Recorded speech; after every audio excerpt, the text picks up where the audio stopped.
ರೈತ ದೇಶದ ಬೆನ್ನೆಲುಬು. ರೈತ ಭದ್ರವಾದಾಗ ದೇಶ ಸುಭದ್ರ. ಈ ನಿಟ್ಟಿನಲ್ಲಿ ಗ್ರಾಮಜನ್ಯ ಸಂಸ್ಥೆಯು ರೈತರಿಗೆ ಶಕ್ತಿ ನೀಡುವ ಕೆಲಸವಾಗಿದೆ. ರೈತರನ್ನ ಸದೃಢಗೊಳಿಸುವ ಸ್ವಾರ್ಥರಹಿತ ಸೇವೆಯ ಮೂಲಕ ಗ್ರಾಮಜನ್ಯ ಸಂಸ್ಥೆಯು ಆತ್ಮನಿರ್ಭರ ಭಾರತಕ್ಕೆ ದಿಟ್ಟ ಹೆಜ್ಜೆ ಇಟ್ಟಿರುವಂತದ್ದು ಅಭಿನಂದನೀಯ ಎಂದು ವಿಧಾನ ಪರಿಷತ್ ಸದಸ್ಯ ಕಿಶೋರ್ ಬೊಟ್ಯಾಡಿ ಹೇಳಿದರು. ಮುಂಡೂರಿನ ಹಿಂದಾರ್ನಲ್ಲಿರುವ ಗ್ರಾಮಜನ್ಯ ರೈತ ಉತ್ಪಾದಕ ಸಂಸ್ಥೆಯು ನೂತನವಾಗಿ ಪ್ರಾರಂಭಿಸಿದ ಶೈತ್ಯಾಗಾರ ಕೋಲ್ಡ್ ಸ್ಟೋರೇಜ್ ಅನ್ನು ಉದ್ಘಾಟಿಸಿ ಇವರು ಮಾತನಾಡಿದರು. ಜಿಲ್ಲೆಯಲ್ಲಿ ಬಹಳಷ್ಟು ಮಂದಿ ರೈತರಿದ್ದಾರೆ. ಪ್ರತಿಯೊಬ್ಬರು ಸಂಸ್ಥೆಯೊಂದಿಗೆ ಕೈಜೋಡಿಸಿದಾಗ ಗ್ರಾಮಜನ್ಯ ಸಂಸ್ಥೆ ಭಾರತದಲ್ಲೇ ನಂಬರ್ 1 ಆಗಲಿಕ್ಕಿದೆ.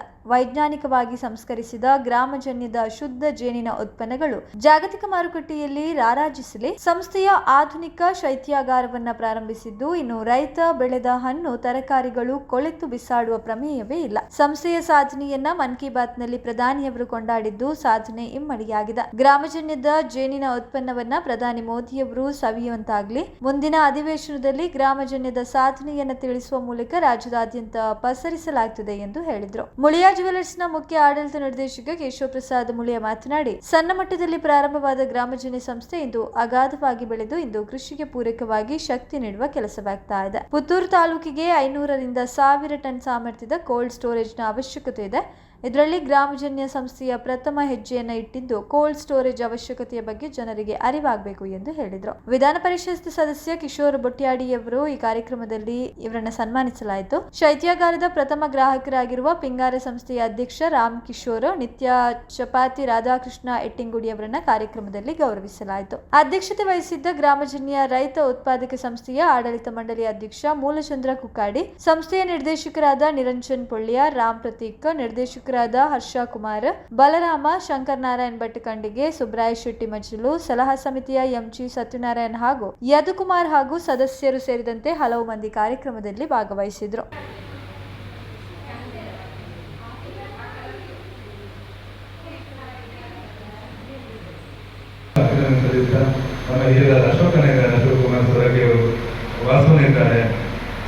ನೀವೆಲ್ಲರೂ ಕೆಲಸ ಮಾಡಿದಾಗ ನಿಮ್ಗೆ ಯಶಸ್ಸಿನಾಗಿದೆ.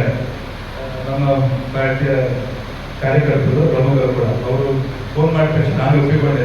ನಾನು 4 ದಿವಸ ಬರ್ತೀನಿ ಅಂತ ಇಲ್ಲ ನಿಜರಣ್ಣ ನಾನೇ ಬೇಡ, 4 ದಿವಸ ಟೈಮ್ ಕೊಡಿ ಅಂತ ಅಂದರು. ಅದಕ್ಕೆ ಒಮ್ಮೆ ಓಡೋಡಿ ಬಂದೆ. ಮಾಧ್ಯಮ ಮಿತ್ರರನ್ನು ವಿನಂತಿ ಮಾಡುವಂಥದ್ದು. ಮೊನ್ನೆ ಹಲಸಿನ ಮೇಳಕ್ಕೆ ಬಂದು ಹೋದಾಗ ನನಗೆ ರಾಮ್ ಪ್ರತೀಕ ಅಂತ ಒಂದು 6 ಸಣ್ಣ ಬಾಟಲ್ ಕೊಟ್ಟಿದ್ರು. ಇದು ಹನಿ ಜೇನುತುಪ್ಪದ್ದು ಅದು 6 ಕೂಡ ಕಾಯಿತು. ಪ್ರತೀಕ ಅಷ್ಟು ಚೆನ್ನಾಗಿ ಉಂಟದು. ನಾನು ಕೆಲವು ಸಲ ಬೆಳಿಗ್ಗೆ 6 ಗಂಟೆಗೆ ಹೋಗ್ಬೇಕಾಗ್ತದೆ. ಹೋದಾಗ ನನಗೆ ತಕ್ಷಣ ತಿನ್ಲಿಕ್ಕೆ ಸಿಕ್ಕಿದೆ ಅದೇ ಒಂದು ತಿಂಗಳಲ್ಲಿ.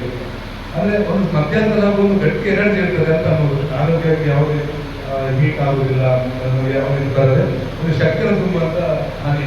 100ಕ್ಕೆ 100 ಮಹಾಲಿಂಗೇಶ್ವರನ ಕೃಪೆಯಲ್ಲಿ ಆಶೀರ್ವಾದದಲ್ಲಿ, ಸುಬ್ರಾಯದೇವರ ಆಶೀರ್ವಾದದಲ್ಲಿ, ನಮ್ಮ ಮೃತ್ಯುಂಜೇಶ್ವರ ದೇವರ ಆಶೀರ್ವಾದದಲ್ಲಿ, 100 ಮೋದಿಜಿಯವರು ಈ ಪುಣ್ಯದ ಕಾರ್ಯವನ್ನು ಅತ್ಯಂತ ಬೇಗವಾಗಿ ಅದನ್ನ ನಮ್ಮ ಜೇನಿನ ಸವಿಯುವ ಮುಖಾಂತರ ಇಡೀ ಭಾರತದಲ್ಲಿ ನಮಗೆ ಕೀರ್ತಿ ಪತಾಕೆ ನಮ್ಮ ಗ್ರಾಮಜನ್ಯ ಮಾಡ್ತದೆ ಅನ್ನೋದನ್ನು ಅದಕ್ಕೆ 100ಕ್ಕೆ 100 ಯಾವುದೇ ಸಂಶಯ ಇಲ್ಲ.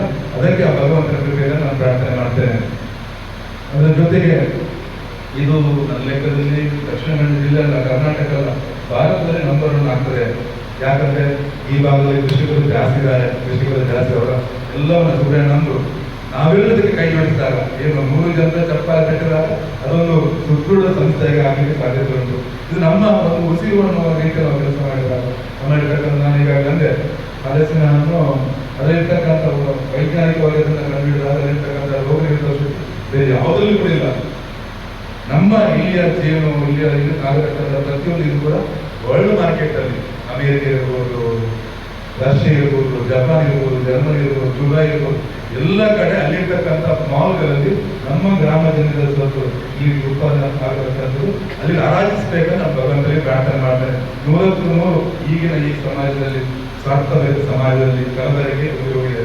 ಈ ರೀತಿಯ ಪ್ಯೂರ್ ಅಂದ್ರೆ ಸ್ವಚ್ಛವಾದ ಹನಿಯನ್ನ ಅದನ್ನ ಎಷ್ಟೋ 45 ಡಿಗ್ರಿ ಸೆಲ್ಸಿಯಸ್ ಅಷ್ಟರಲ್ಲಿ ಹೀಟ್ ಮಾಡಿ ಅದರಿಂದ ರೋಗ ನಿರೋಧಕ ಹೋಗದ ರೀತಿಯಲ್ಲಿ ವೈಜ್ಞಾನಿಕವಾಗಿ ಅದನ್ನು ತಯಾರು ಮಾಡುವ ಮುಖಾಂತರ ಇದು ಅತ್ಯಂತ ದೇಶದಲ್ಲಿ ಪ್ರಸಿದ್ಧ ಆಗಬೇಕು ಅನ್ನೋ ವಿಚಾರವನ್ನು ಮಾಧ್ಯಮಗಳು ಕೂಡ ಬಿತ್ತರಿಸಬೇಕು. ಆ ಮುಖಾಂತರ ರೈತನಿಗೆ ಒಂದು ಶಕ್ತಿ ಹೇಗಂದ್ರೆ ಅಶೋಕನ ನಾವು ಕೆಲವು ಹಣ್ಣುಗಳು ಒಂದೇ ಸಲ ಆಗ್ತದೆ, ಅದನ್ನು ಮತ್ತೆ ನಮಗೇನು ಉಪಾಯ ಇಲ್ಲ, ಬಿಸಾಡ್ಬೇಕಷ್ಟೇ, ಕೊಟ್ಟು ಹೋಗ್ತದೆ.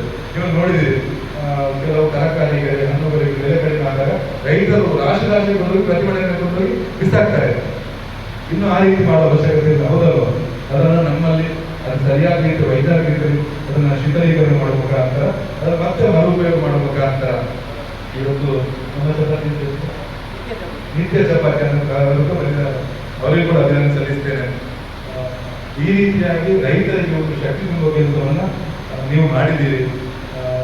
100ಕ್ಕೆ 100 ನರೇಂದ್ರ ಮೋದಿಜಿಯವರು 3ನೇ ಬಾರಿಗೆ ಅವರು ಪ್ರಧಾನಮಂತ್ರಿ ಸ್ವೀಕಾರ ತಕ್ಷಣ ಮಾಡಿದಂಥದ್ದು ಪ್ರಧಾನಮಂತ್ರಿ ಕೃಷಿ ಸಮ್ಮಾನ್ ನಿಧಿಯನ್ನು ಘೋಷಣೆ ಮಾಡಿದ್ದಾರೆ.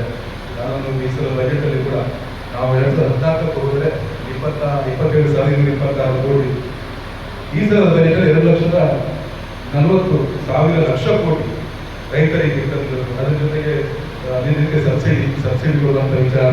ಈಗಾಗಲೇ ನಮ್ಗೆ ಯಾರಿಗೂ ಗೊತ್ತಿಲ್ಲ, ಸಾವಿರಾರು ರೈತರಿಗೆ ಬೇಕಾದಂಥ ಅನುದಾನವನ್ನ ಸಬ್ಸಿಡಿಯನ್ನ ಬೇರೆ ಬೇರೆ ರೀತಿಯಲ್ಲಿ ರೈತರಿಗೆ ಶಕ್ತಿ ಕೆಲಸ ನರೇಂದ್ರ ಮೋದಿ ಮಾಡಿದ್ದಾರೆ. ಅವರು ಮಾತನಾಡಿದಾಗ ರೈತ ಯಾವ ರೈತ ಕೇವಲ ಬೆಳೆಯನ್ನು ಬೆಳೆಯಲಿಕ್ಕೋಸ್ಕರ ಮಾತ್ರ ಅಲ್ಲ, ಅವ ಬೆಳೆದಂಥ ಬೆಳೆಯನ್ನ ಅತ್ಯಂತ ಹೆಚ್ಚಿನ ಬೆಲೆಗೆ ವ್ಯಾಪಾರ ಮಾಡುವಂತ ಒಬ್ಬ ಉದ್ಯಮಿ ಆಗ್ಬೇಕಾದ್ರೆ ನರೇಂದ್ರ ಮೋದಿ ಅಂತಾರೆ. ಆಗ ಈ ದೇಶ ಸುಭದ್ರ ಆಗ್ತದೆ. ಹಿಂದೆ ನಿಮ್ಗೆಲ್ಲರಿಗೂ ಗೊತ್ತಿರ್ಬೋದು, ಯಾವುದೇ ಸರ್ಕಾರ, ಕೇಂದ್ರ ರಾಜ್ಯ ಸರ್ಕಾರ ರಾಜೀವ್ ಗಾಂಧಿ ಹೇಳಿದರು, ಅಲ್ಲಿಂದ 100 ರೂಪಾಯಿ ಬಿಡುಗಡೆ ಆಗ ರೈತರಿಗೆ ಬರುವಂಥದ್ದು ಕೇವಲ 10ರಿಂದ 15 ರೂಪಾಯಿ ಮಾತ್ರ. ಆ ಮಧ್ಯದಲ್ಲಿ ಮಧ್ಯವರ್ತಿಗಳನ್ನೆಲ್ಲ ನಮಗೆ ಹಾಕಿದ್ರು. ಈಗ ಆಗ ಇಲ್ಲ, ಡಿಬಿಟಿ ಮುಖಾಂತರ, ಡೈರೆಕ್ಟ್ ಬ್ಯಾಂಕ್ ಟ್ರಾನ್ಸ್ಫರ್ ಮುಖಾಂತರ ಏನು ರೈತನಿಗೆ 100 ರೂಪಾಯಿ ಬರೋದಾದ್ರೆ ನೇರವಾಗಿ ರೈತನ ಖಾತೆಗೆ ಅವನ ಅಕೌಂಟಿಗೆ ಬರುವಂಥ ವಿಚಾರವನ್ನು ನರೇಂದ್ರ ಮೋದಿ ಮಾಡಿದರು. ಯಾವುದೇ ಮಧ್ಯವರ್ತಿಗಳಿಗೆ ಅದು ಅವಕಾಶ ಇಲ್ಲ. ಆ ಮುಖಾಂತರ ನಾವೆಲ್ಲರೂ ಧನ್ಯರು, ಪುಣ್ಯವಂತರು. ಯಾಕಂದ್ರೆ ನಮ್ಮ ಕಾಲಘಟ್ಟದಲ್ಲಿ ನರೇಂದ್ರ ಮೋದಿಜಿ ಅಂತ ಒಂದು ನಾಯಕತ್ವ ಇದು ವಿಶ್ವಕ್ಕೆ ಒಂದು ಗುರು ಸ್ಥಾನದಲ್ಲಿ ಭಾರತದ ಆಪುಗಳಿಂದ ಹೋಗ್ತಾ ಉಂಟು. ಯಾವುದಕ್ಕೂ ಕೂಡ ಹಿಂದೆ ಸರಿಯಿಲ್ಲ. ನರೇಂದ್ರ ಮೋದಿಯವರು ತಮ್ಮ 24 ಗಂಟೆಯಲ್ಲಿ ಒಂದು 20 ಗಂಟೆ 22 ಗಂಟೆ ಕೆಲಸ ಮಾಡ್ತಾರೆ. ಎಲ್ಲೂ ಕೂಡ ಅವರಿಗೆ ಆಯಾಸ ಆಗುದಿಲ್ಲ. ಆ ತಾಯಿ ಮಾತಾ ತಂದೆಯ ಆಶೀರ್ವಾದ ಸಂಪೂರ್ಣ ಅವರಿಗೆ ಗೊತ್ತು. ಯಾಕಂತಂದ್ರೆ ಅವರು ಸ್ವಂತದ ಸ್ವಾರ್ಥ ಇಲ್ಲದೆ ಈ ದೇಶವನ್ನ ಇನ್ನೊಮ್ಮೆ ಪರಮವಾಗಿ ಪರಿಸ್ಥಿತಿಗೆ ನಾವು ನೀವೇನು ಹಿರಿಯರು ಯಾವ ಕೆಲಸ ಮಾಡಿದ್ರೆ ಅದಕ್ಕೆ ಒಂದು ಕಾರಣೀಭೂತರಾಗಿ ಕೆಲಸ ಮಾಡಿದ್ದಾರೆ. ಏನು ದಾಂಪತ್ಯ ನಾನು 2 ಕೈ ಸೇರಿ ಚಪ್ಪಾಳೆ, ನಮ್ಮ 142 ಕೋಟಿ ಜನ ಕೂಡ ಚಪ್ಪಾಳೆ ತಟ್ಟಿದ್ರೆ ನರೇಂದ್ರ ಮೋದಿಜಿಯವರ ಮುಖಾಂತರ ಈ ದೇಶ ಇನ್ನೊಮ್ಮೆ ಪರಮವಾಗಿ ಸ್ಥಿತಿಗೆ ಹೋಗ್ತದೆ. ಅವರ ಅಂತಾರೆ 144 ಕೋಟಿ ಜನ ನಮ್ಮ ಕುಟುಂಬ ನೀವೆಲ್ಲ ಒಂದು ಹೆಜ್ಜೆ ಮುಂದೆ ಇಟ್ಟರೆ ಈ ದೇಶ 144 ಕೋಟಿ ಹೆಜ್ಜೆ ಮುಂದೆ ಇಟ್ಟಾಗ ಆಗ್ತದೆ. ಆ ಕಾರಣಕ್ಕೆ ಈ ತಾಯಿಯನ್ನ, ಈ ಭೂಮಿಯನ್ನು ರತ್ನಗರ್ಭೆ ವಸುಂಧರೆ ಅಂತ ಕರೆದು ಎಲ್ಲವನ್ನ ಭೂಮಿ ತಾಯಿ ಕೊಟ್ಟಿದ್ದಾರೆ. ಆದರೆ ಕೆಲವು ಸಲ ಬೇಸರ ಆಗ್ತದೆ. ನಾನು ಗ್ರಾಮ ಪಂಚಾಯತಿಯಿಂದ ಲೋಕಲ್ ಬಾಡಿ ನಿರ್ಮಾಣ ಕಾರಣಕ್ಕೋಸ್ಕರ ಸುಮಾರು 94 ಪಂಚಾಯತ್ಗೆ ನಾವು ಹೋಗಿದ್ದೇನೆ. ನಾನು ಕೃಷಿಕರು, ಗ್ರಾಮೀಣ ಭಾಗದ ಜನರಿಗೆ ಅವರು ಭೂಮಿಯನ್ನು ಭೇಟಿ ಮಾಡ್ತಾರೆ. ನಗರ ಭಾಗಕ್ಕೆ ಹೋದಾಗ ಕಸ ಸಿಕ್ಕಲ್ಲಿ ಕಸವನ್ನು ಬಿಸಾಡಿದ್ದಾರೆ. ಇಲ್ಲಿ ನಿರ್ಜನ ಪ್ರದೇಶದಲ್ಲಿ ಕಸದ ರಾಶಿ ಆಗಿದೆ. ಬೇಸರ ಆಗ್ತದೆ. ಆ ಭೂಮಿ ಪ್ಲಾಸ್ಟಿಕ್ ಅನ್ನು ಹಾಕುವ ಮುಖಾಂತರ, ಡೈಪರ್ ಹಾಕುವ ಮುಖಾಂತರ, ಅದನ್ನು ವೆಟ್ ವೇಸ್ಟ್, ಡ್ರೈ ವೇಸ್ಟ್ ಸ್ಯಾಗ್ರಿಗೇಟ್ ಮಾಡುವ ಮುಖಾಂತರ ನಾವು ಅದನ್ನು ಚೆನ್ನಾಗಿ ಮಾಡಬಹುದು. ಸ್ವಚ್ಛ ಭಾರತದ ಮುಖಾಂತರ ಮೋದಿಯವರಿಗೆ ಕೋಟಿಗಟ್ಟಲೆ ಹಣವನ್ನು ಕೊಟ್ಟಿದ್ದಾರೆ. ಅದನ್ನು ಜನರಿಗೆ ಅರ್ಥ ಆಗುವುದಿಲ್ಲ. ಮಾಧ್ಯಮದವರು ನಾವೆಲ್ಲರೂ ಅದಕ್ಕೆ ಸಹಕಾರವನ್ನು ಕೊಡಬೇಕು. ನಾವು ರಾಯಭಾರಿಗಳನ್ನು ಕೆಲಸ ಮಾಡುವಂತ ಮಾತನಾಡ್ತಾ ಇನ್ನೊಮ್ಮೆ ನಾನು ಭಕ್ತಿಯಿಂದ, ನಾನು ನಂಬಿದ ಎಲ್ಲ ದೇವದೇವರ ಭಕ್ತಿಯಿಂದ ಪ್ರಾರ್ಥನೆ ಮಾಡ್ತೇನೆ. ಈ ಕಾರ್ಯಕ್ರಮದಲ್ಲಿ ಭಾಗವಹಿಸಲಿಕ್ಕೆ ತುಂಬ ಸಂತೋಷ ಆಯಿತು. ಆ ದೇವರ ಪ್ರಾರ್ಥನೆ ಮಾಡ್ತೇನೆ. ಗ್ರಾಮ ಜನ ಈ ಕುಟುಂಬದ ನಾನು ಕೂಡ ಸದಸ್ಯ, ನಾವೆಲ್ಲರೂ ಕೂಡ ನಿಮ್ಮ ಸದಸ್ಯರು. ನಾವು ನಿಮ್ಮ ಜೊತೆ ಇದ್ದೇವೆ. ನೀವು ದೆಹಲಿಗೆ, ರಾಜ್ಯದಲ್ಲಿ, ಕೇಂದ್ರದಿಂದ, ಕೆಂಪು ಕೋಟೆಯಿಂದ ನಮ್ಮ ಗ್ರಾಮ ಜನ ನೋಡಿದ್ದಾರೆ. ಕೆಂಪು ಕೋಟೆ ಮೋದಿಜಿಯವರು ಮನ್ ಕಿ ಬಾತಲ್ಲಿ ಮಾತಾಡಿದ್ದಾರೆ. ಅದಷ್ಟು ದೊಡ್ಡ ವಿಚಾರ ಇದು. ನಮ್ಮ ಕೇವಲ ನಮ್ಮ ಊರಿಗೆ ಮಾತ್ರ ಅಲ್ಲ, ರಾಜ್ಯಕ್ಕೆ ಒಂದು ಹೆಮ್ಮೆಯ ವಿಚಾರ ಗ್ರಾಮ ಜನ.